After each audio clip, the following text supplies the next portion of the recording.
Praise the lord. దేవునికి వందనాలు. దేవుని వాక్యాన్ని ధ్యానిద్దాము.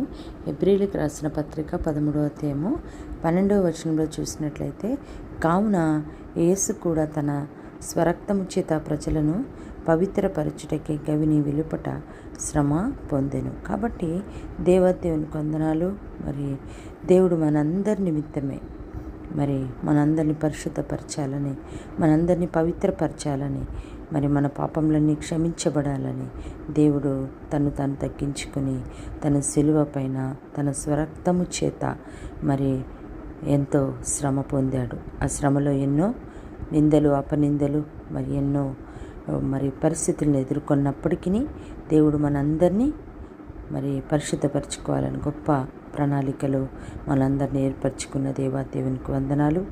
తన ప్రాణం శిలువపైన చిందించి మనందరినీ పవిత్రపరచుకున్న గొప్ప దేవుని మనం ఈరోజు కలిగి ఉన్నాం. కాబట్టి అలాంటి గొప్ప దేవుడికి మనమందరము నిజమేనండి నమ్మకంగాను ఆయన చేసిన త్యాగాన్ని మనం ఎక్కడ మర్చిపోకుండా, తన గాయాన్ని రేపకుండా మన ప్రవర్తనలో కావచ్చు, మన ఆలోచన విధానంలో కావచ్చు, మనం అన్ని విషయాలు